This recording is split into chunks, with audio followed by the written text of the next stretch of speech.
There have been times in my life when I thought I was going to bleed to death. Everything changed for me after I got COVID for the first time in August 2022. My health took a nosedive. My monthly cycle got longer and heavier. I ended up in the ER, and after an ultrasound, I was told that I had uterine fibroids. After growing for years, my fibroids were now too big, and surgery was my only option. But I would have to wait 2 years because of the gynecology waitlist in Ontario. The bleeding continued, and I was put on medication that pushed me into early menopause. I felt awful. And after more than 50 days of constant bleeding, I ended up in the ER again. And once again, I was told there was nothing that could be done for me. I had to wait for surgery. I had nightmares of bleeding out in the middle of the night and my children finding me on the bathroom floor in the morning. This was the start of my fibroid journey, but it's not a unique one. So, what is a fibroid? A fibroid is a benign tumor of the uterus. There can be multiple or just one. They can grow with time and can cause severe pain and bleeding that can lead to anemia, among other complications. For some women, they don't have any symptoms. And by age 50, 70% of women can have them, up to 80% for Black women. Treatment for fibroids can involve painkillers, hormone therapy, and surgery, including hysterectomy. I didn't even know that there were different types of fibroids, depending on where they're located. And lucky me, I had two of the worst types. One of the major issues with fibroids is that we know so little about them. We don't know what causes them. Research spending comes nowhere close to what we spend on treating them. But women are starting to speak up about their experience with fibroids, like Oscar-winning actress Lupita Nyong'o, tennis legend Venus Williams, and many more, including our guest today, Amber Mack. She's an author, entrepreneur, and podcast host who told her fibroid story over social media. I was drowning at times, I really was. Amber's voice was a lifesaver. When I saw what she had been posting online, I felt less alone. She joins me now.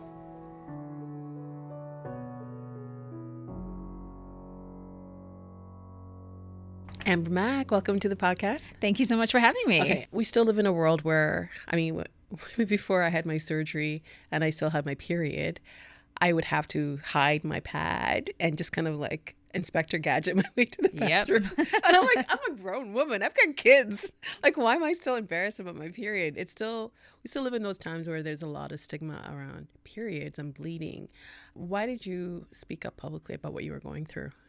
I think one of the things that I went through in the early days of having fibroids and then anemia and many, many treatments and eventually surgery was that it really impacted my work. And what I mean by that is I had to turn down a lot of events that maybe people I even work with don't even realize that I turned down because I was kind of limited in terms of what I could do. So I found one of the reasons that I wanted to talk about it is because I thought there are so many women who are likely suffering in silence, who don't have the ability just to kind of take time off or step away from their work, who are still going to work and every day showing up.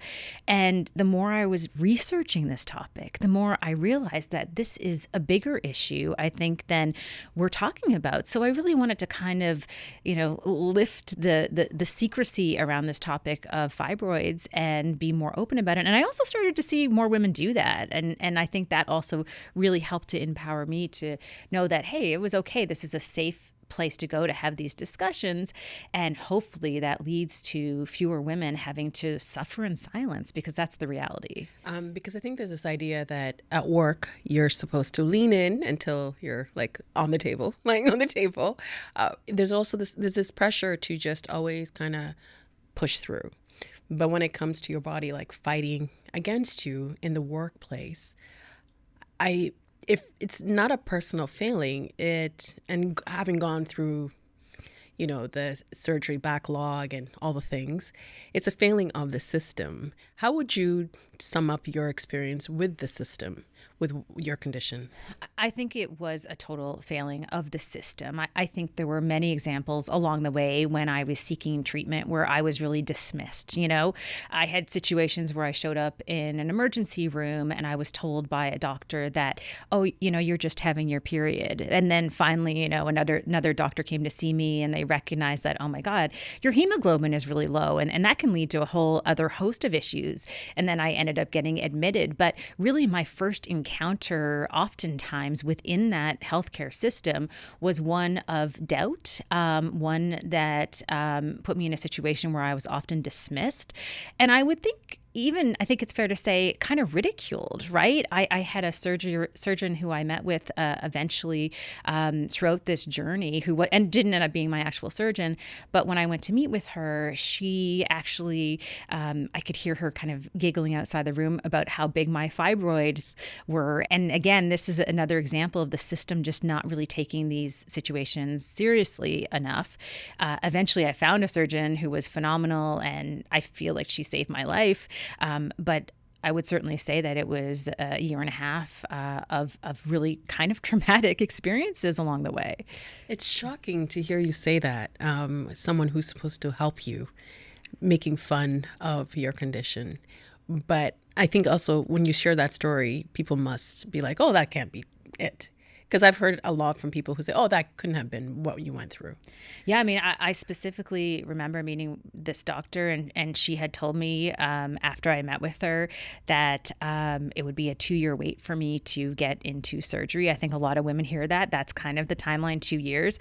At this point, I had spent many, many months getting monthly infusions. I had been in and out of the emergency room. I was barely able to leave my house for more than a couple of hours because I would bleed through my pants. And this was kind of my reality. And so she was one of the people along the way who really dismissed my situation. She was one of them who I specifically remember I left her office in tears because I heard her speaking outside to a nurse, kind of laughing about the fact that, oh, this woman's fibroid is like a really large fibroid that would be a difficult thing to remove. And it really, I think, puts pressure on a woman at one of the worst times in their lives where they just really need help. And I think that there are those great doctors, and I found my way to one. But let me be very clear. That was a journey that took months and months and months and months to finally find a doctor, Dr. McGrattan. I'm going to give her a big shout out at Mount Sinai. The first time I met with her, she said to me, your quality of life is suffering. I can see that. And I hear that in everything you've told me. We're going to do our best to get you into surgery as quickly as possible. And you matter. And that was just, it was waterworks for me, right? Yeah. Like, how is this the first person after meeting with, I want to say 3 or 4 doctors who actually took me seriously enough to say, hey, I'm going to do my best to get you the care that you need. And otherwise, what had I experienced, what many women experience, the situation where you're sitting in an emergency room, often by yourself. I had a young family at home, and, I'm bleeding so much that there's no one to help me, right? And it's not taken seriously. And you were going through this too through COVID, so yes, and through COVID. I mean, it's a really isolating thing, and I think people kind of normalize women bleeding, but don't actually explain that there's a certain point where that's just not normal, and where you do need help and you do need support, and we shouldn't have to wait 2 years to get that support. You brought up a lot of things that I want to follow up on, but I also want people to understand that women doctors can also be the ones perpetuating that harm to other women, because that's also been my experience as well. When did you first find out that you had fibroids? The first time I found out that I had fibroids, I eventually ended up seeing a gynecologist. And I want to say maybe that was, like I said, I saw many doctors on this path, so maybe the second person in. And eventually she sent me for an ultrasound. And then after that, I went for an MRI. And so it was confirmed over the course of, many, many months. This was not something that happened overnight. I didn't even know about fibroids. I had not even really heard the term fibroid, which is insane because we know that, 4 out of 5 women do get fibroids fibroids in their lifetime. And so it was a situation where I was kind of in shock that this had happened. And I had a real learning journey to figure out what exactly was happening to me. So it took a long time. Again, I was kind of dismissed for many, many months of this just being heavy periods, and I would just have to suffer through it. You mentioned 4 out of 5 women. We know that 70% of women by the age of 50 will have fibroids. It's higher for Black women, 80%. But we don't really know very much about them. Why do you think that is? I think one of the reasons, and certainly I think as you do more and more research about this topic, you start to realize that there just hasn't been a lot of money put into researching women's health issues. And so what ends up happening is that women kind of do end up suffering in silence, and there's not a lot of knowledge that's being built around why women get fibroids, what to do about fibroids, and even publicly having conversations about fibroids being a risk for a lot of women, right? From the time we're young girls and we start menstruating, we're kind of taught to take our tampon or our pad and hide in our pocket and scurry away to the bathroom and do all of that in silence behind closed doors. And so this has been something that has been just perpetuated. We live in a system where women's health is not taken seriously, not just not taken seriously, there's no money behind the research. And so this impacts us at a systemic level. And that's why, both you and I have suffered along with thousands of other women in Canada. You're a forward-facing person. You're an entrepreneur. You're a mother. You're married. When you go out and when I had fibroids, it wasn't just the bleeding that I had to plan for. If I was in the field, I would have to look to see where the washrooms were. And in some situations, there was no washrooms anywhere. And it became a little stressful trying to plan my day. Like, where's the nearest bathroom? Should I take extra pants? My hair started to fall out. And being on TV, your appearance is part of the gig. How did you manage that, being a forward-facing person where, in a lot of situations for the work that you do, you're standing on stage. Many, many people are looking at you, listening to what you're saying, but inside, all of this stuff is happening. I think it was a really difficult couple of years in terms of being able to manage the public side of this health issue that I was facing, because you're right. I was often on stage keynoting. I'm speaking to large audiences of people. I can't, in the middle of a 1-hour keynote, get off stage and say, I got to go to the bathroom. Excuse me. That's just not appropriate. And so what ended up happening along the way is I started to turn things down.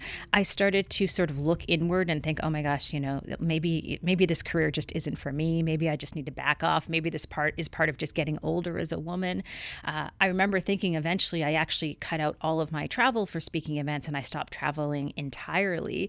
And one of the reasons I did that is that I was really quite confident that I would end up in an emergency room in a city where I didn't have any support or family. And these were very real things that I did face. I remember being on stage and many, many times, including interviewing the Prime Minister, where I was sincerely worried about bleeding through my pants. I mean, these are not normal things that people should have to deal with. Women should not have to face this in our society. And quietly, too. And quietly. And so as I started backing away from my work and sort of retreating into my house and not really socializing, we talked about what happens professionally, but also socially, right? Because you don't want to go to someone's house. What if they have a white couch?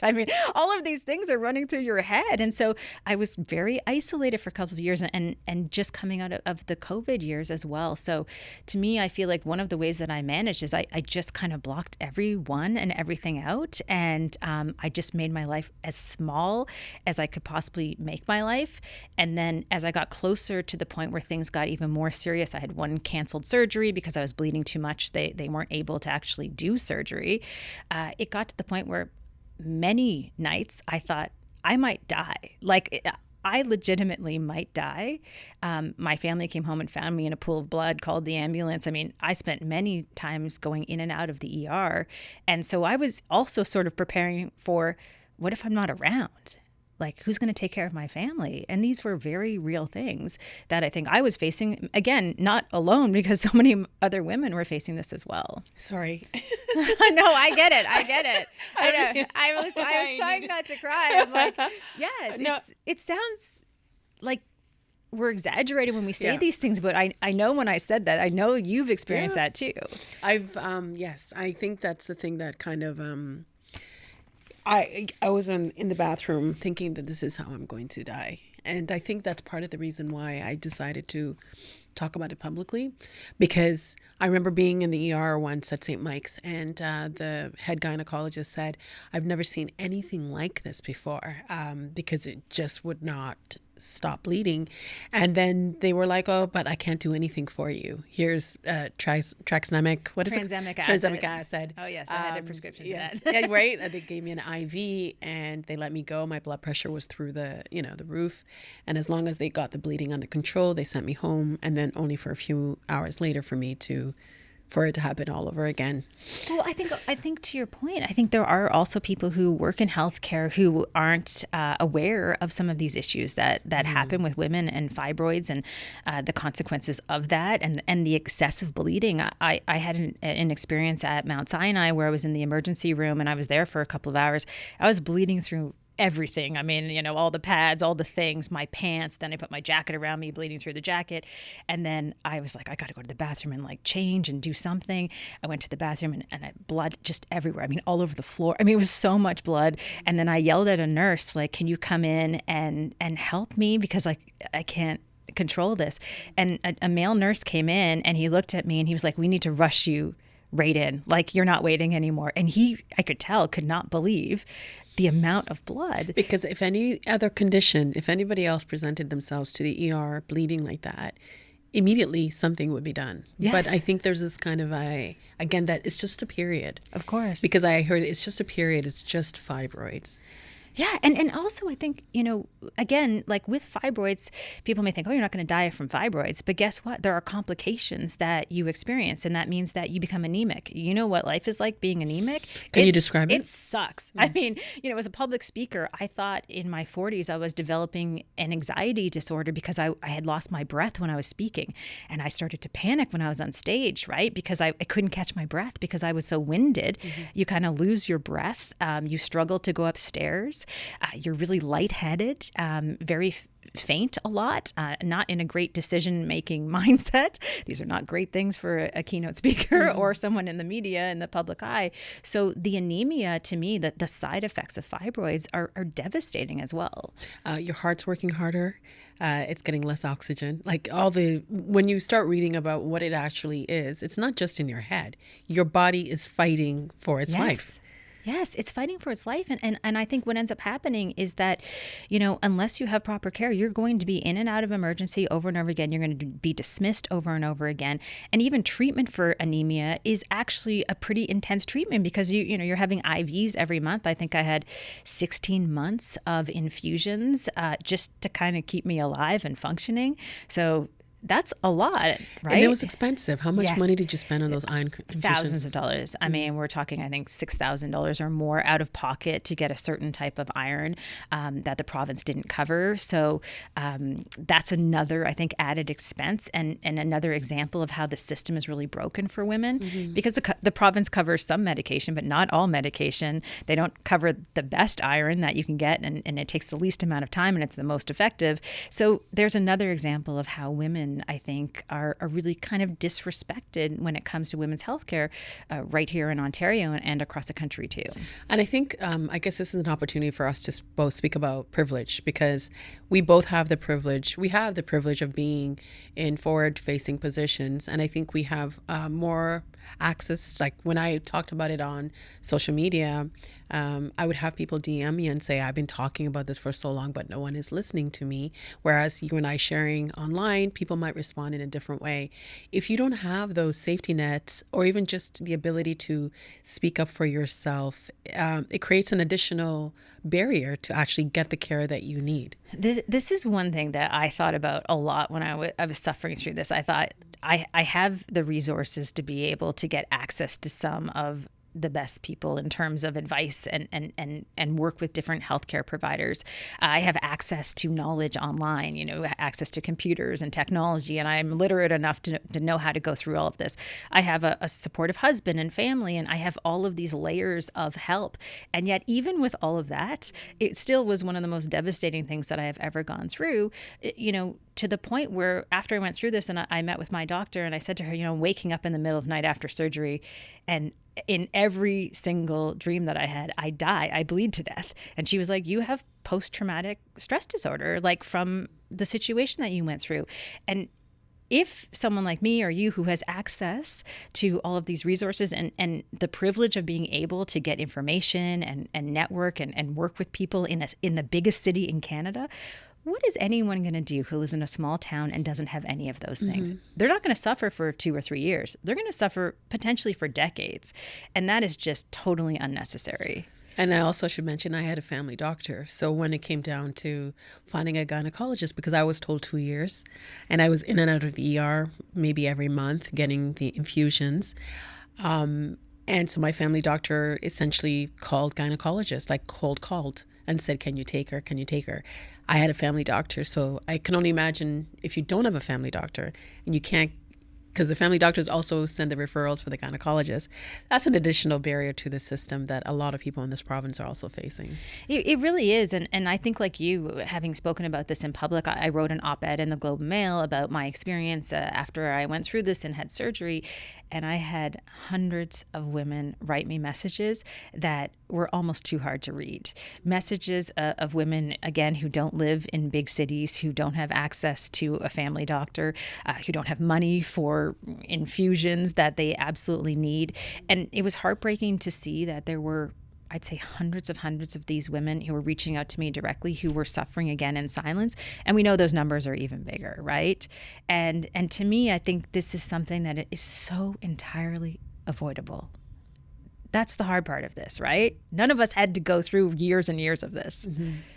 And yet here we are, right? And we're not alone. I mean, there's a group of us, I think, who've kept in touch over these years in terms of what we've gone through. But our experiences are actually quite similar. They are all very similar. You mentioned PTSD. How did you process what you've been through? I think one of the things that it does is it kind of hardens you, right? I think you go through anything like that and you become sort of a different person. And I think it changes you. I certainly went through that experience where it absolutely did change who I was as a person. I think one of the things that it did to me as well is that it made me just increasingly frustrated about the fact that women of all ages are going through this. Women in so many different communities are going through this. And I even talk to women, who might be in their 20s or 30s who telling me that they have a really heavy period, or they're having, symptoms of anxiety, their heart's racing really fast.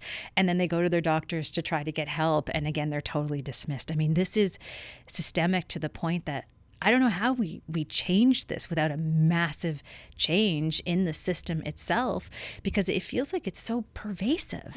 And it's something that, again, it isn't about women just hitting a certain age. I mean, this is built in from the time women are quite young, that, hey, this is just what happens. It's actually really scary for half the population for our health to just be dismissed and just kind of like just get on with it. Yeah, it's terrifying. And I think it's one of those things where, yes, I think, publicly there are these conversations about equality, like, women and men in the workplace. Like, we're getting to the point where, hey, women and men are getting paid close to the same amount, not quite there yet, but we're inching our way towards that. Well, how can we even think about achieving that when we know that there are so many women who are suffering when it comes to healthcare issues that are not being addressed properly or effectively? That is also part of equality, right? And so to me, it is kind of doing a bit of a disservice to say that, oh, hey, like, we have a society where women and men are treated equally. No, we're not. When it comes to healthcare, it's not equal at all. And this is setting women back. And this is an issue that needs to be addressed with a significant amount of attention as well as money. The cost of fibroids is quite staggering. In the United States, $42.2 billion is spent annually on them, while funding for research comes nowhere near that cost. What do you think of that disparity? Well, I think the disparity is pretty shocking. And I think what we see more and more is that there's just not adequate funding when it comes to, again, I'd go back to the research point. There's not a lot of research done. And because funding. We don't know what causes fibroids. We don't, right? Which is, to me, is kind of the starting point, right? We should at this point kind of recognize what causes fibroids. also, I think on an educational level, every healthcare professional should be able to spot and identify issues of potential fibroids, which would be things that would come up in an average blood test. I mean, we both know that at this point. You see a blood test where you start to see numbers like hemoglobin falling. These are serious red flags. And so we need to take these issues seriously. And I think, it's one of those situations where, to me, it feels like as much as you and I have been talking about this, other people have been talking about this on social media and in the media. Have we really made any changes over the past couple of years? Has anything changed that makes you hopeful about the future? No. Nothing. No, I think the only thing that's made me hopeful is that I think women are fed up and maybe finding community online. The fact that we're talking about it, I think it's different from the previous generations. The thing that makes me want to scream is that if 4 out of 5 women have fibroids, and I understand that some women can have fibroids and nothing happens, because again, it depends on where your fibroids are located, what types of fibroids you have. Again, no one told me any of those things. And even when I first had fibroids, it was shortly after I had my second child. And I think I had fibroids when I was pregnant with her, because the surgeon, I had a C-section, says to me, and I was in my mid-30s at the time, said to me, do you want me to give you a hysterectomy? Okay. And I was like, what? Like, I just met you. A little forward. It's a little forward. Take me out for dinner first. Yeah, exactly. But it was quite shocking but then when I think back, I'm like, oh. And then I just never felt well. And so I went through my charts, and there was a mention of fibroids in 2016. And no one ever said, this could be the reason why you're feeling terrible, right? So if you don't know what causes it, and doctors still dismiss it, then the treatment part of it, why did you make the decision ultimately to have surgery?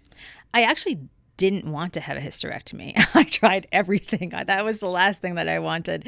I did, which makes my heart break. Yeah, I that was not my goal. I was not okay with that. I was not thinking this was a quick solution. So I initially actually wanted to do something that was non-invasive, and there are some non-invasive processes like UFE, which is like an ablation. There are other sort of non-invasive minor surgeries that you can do as well. But that also depends on where the fibroid's located and what type of fibroid. Exactly. So my whole experience was like, okay, I wasn't the right person for the ablation or the UFE because of I had a submucosal fibroid. Me too. Yes. Terrible fibroids. Yes, terrible fibroids. Yeah. So very problematic. And then endomyosis, you had the same thing. Yeah. So it ended up being they were going to do sort of a non-invasive surgery where they would go in and they would remove the fibroids. And that was kind of my goal. I had surgery set for December of 2022. So I was, had taken almost 2 years to get to that point, super excited. But guess what? If you don't stop bleeding, then you aren't able to get that surgery. So because blood's important. Blood's important. Mm-hmm. So I was put on a drug to totally stop my period. And that actually worked for about 6 weeks. I wasn't bleeding at all. It has a bunch of side effects. I think you know about this as well. And then all of a sudden, a couple of weeks before my surgery, the drug just wasn't working. And I just started bleeding nonstop, day after day after day. And devastating, having waited so long for this surgery that they canceled my surgery.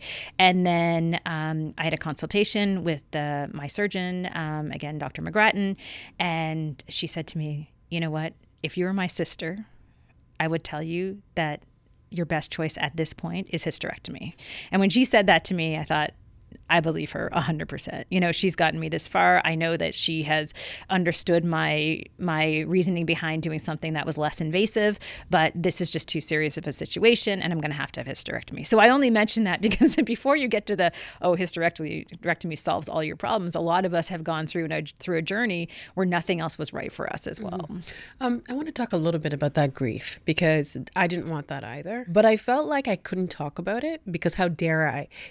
Knowing also that there were so many other people who were in line just waiting to see a gynecologist, yes, just waiting to have any kind of care with the things that they were going through. And then I have the surgery, and then I'm going to feel sorry for myself and cry. How did you navigate the grief around getting a hysterectomy? Well, I think, first of all, one one of the things that I really faced in terms of that grief was recognizing that this a major surgery. We talk about hysterectomy, I think even historically, as just like, oh, this is something that a lot of women go through. It's a hysterectomy. This is a significant surgery. It's a major surgery. And also there are different types of hysterectomy, which again, I had to get educated about.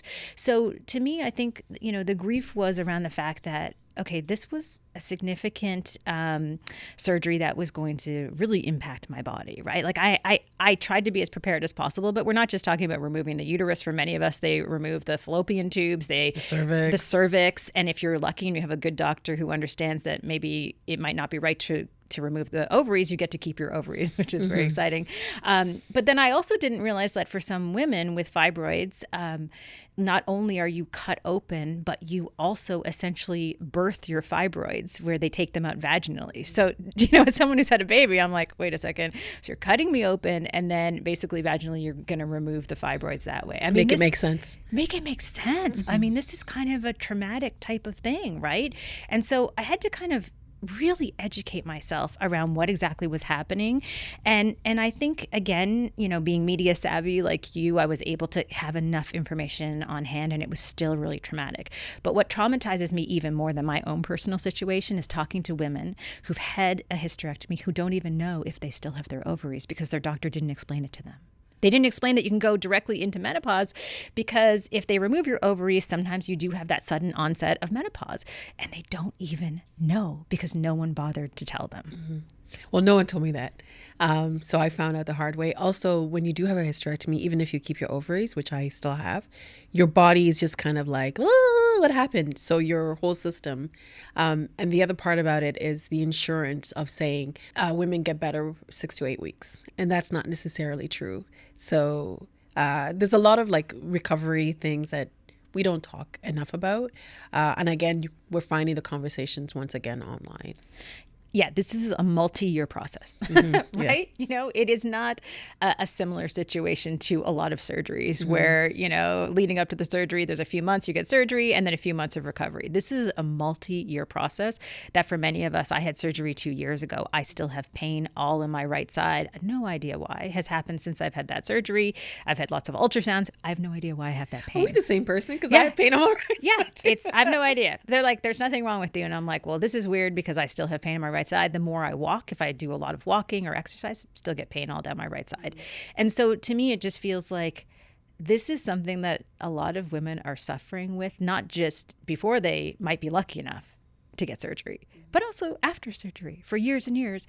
And they don't even have anyone to be that partner in recovery either, right? And that's a serious situation too. Because I think people get tired of hearing that you're in pain.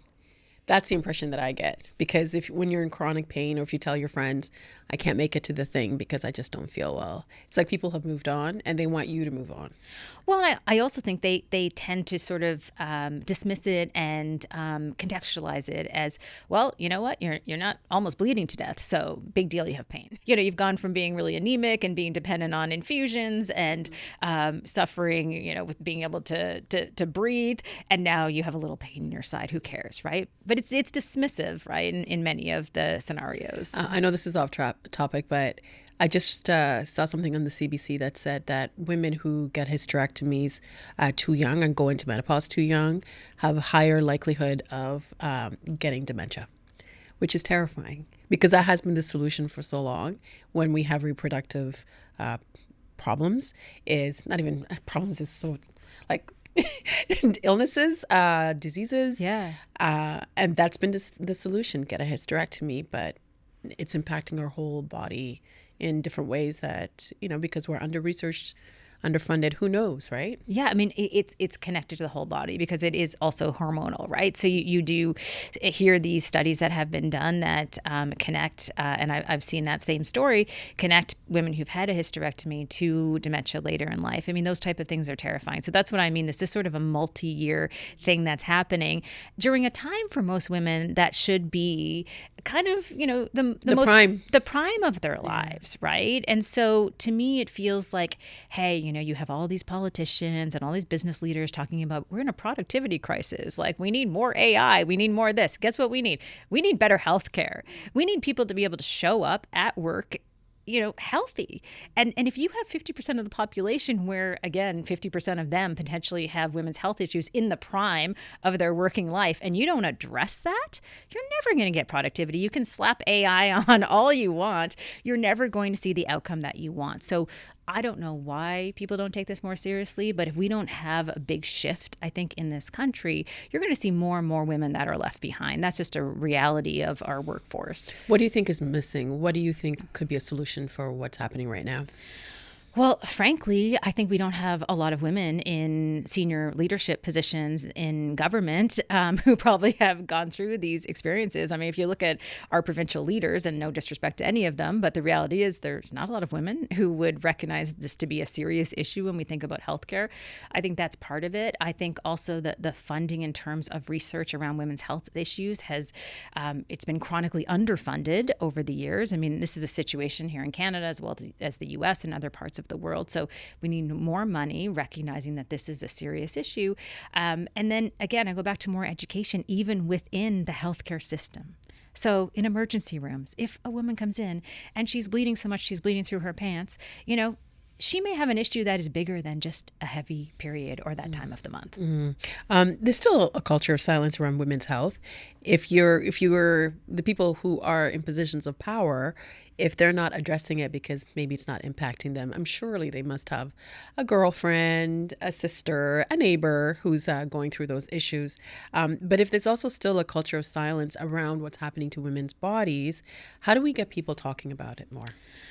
Well, I think it's a start to have more women who are out in the open having these conversations. So there's not as much stigma around talking about fibroids and bleeding excessively. So I think, to your point, that's kind of only changed over the past few years, at least from what I've seen in the media. Women are starting to talk about some of the healthcare issues that they're facing. So I feel like that's a good first step so that women aren't really suffering in silence. That is a big part of it. It shouldn't have to happen behind closed doors. And women shouldn't have to be in a position where they are making their lives so small that they don't leave their houses. Because that's my biggest fear right now, that is legitimately happening in many communities. And again, that has so many consequences that I think people are just totally unaware about. And when you do kind of draw yourself inward, we found each other online. And in the past few years, a lot of celebrities have come forward to talk about specifically fibroids. ABC News anchor Lindsay Davis, Venus Williams, Lupita Nyong'o. Why do you think this is happening right now?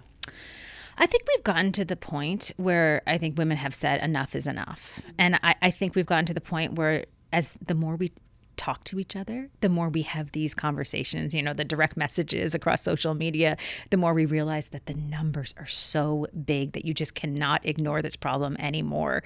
Because the more women I see come out and talk about this, especially on social media, I think the more women that feel comfortable coming out and talking about this, and then they'll talk to their doctors and then they'll raise more awareness. So I think that part of it, I think is a really good thing. But I think the disappointing thing is that when you hear celebrities who have, 100 times the resources that we do, that they have suffered the same journey and this same path, that's a little discouraging. And listen, when I go through my Instagram feed and I start to see some of these posts, I mean, it's pretty traumatic. Like you're seeing actual fibroids being removed from women and they're the size of grapefruits, right? If you're lucky. Yeah. Like, or even bigger, or there's dozens of them, whatever that might be. I think the more stories that we have like this, I think that it's going to start to raise more awareness about it. But I think that's only kind of step one. There's many other steps as well. What do you hope for women's healthcare in Canada? I hope we start to take women's health care much more seriously than we've done so to date. Women are not just baby-making machines who are important up to the point that they give birth. After that, there's still a lot of really complex health issues that women face, especially in the prime of their life.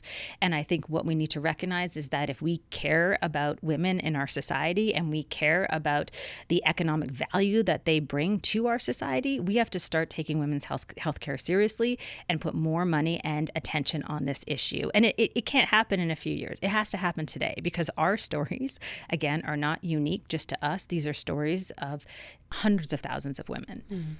How are you feeling today?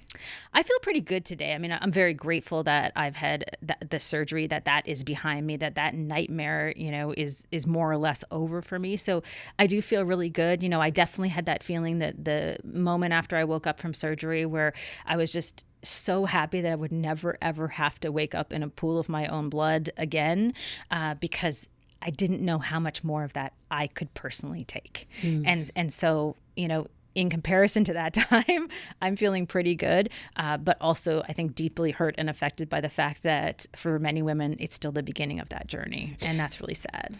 And thank you again for having the heart and the fire in the belly to talk about this publicly, because I was drowning. I really was. And when I saw your story, I just felt less alone, because this journey is very lonely. And you kind of, it's like you breathed in courage into me for me to be louder and to shake the table more. So thank you for being a pioneer. Oh, well, thank you for I'm really grateful. Talking about this as well. And I probably should give a shout out to Sasha Exeter, because for me, she was the first person I actually saw in my own little community here in Toronto talk publicly about her issues that were similar. And so I think for all of us, it's like passing this terrible baton to each other that we never want to pass, but we are there to support each other. So I feel the same way about you and so many other women too. Yes, a lot of love to Sasha Exeter. She was great too. She sent me like bone marrow broth after my surgery. I was like, I love you, so great. And Vivian K. Yes, and Vivian, yes, big shout out to her as well. She also spoke about it publicly. Thank you, Amber. Thank you so much. It's been a privilege to have you here. Thanks for having me. This was Mistreated for September 30th, 2025, our first episode. We hope you liked it. You can follow our show on Apple Podcasts so that you can get notified each time a new episode is available, and you can see the video podcast version on the TVO Today YouTube channel.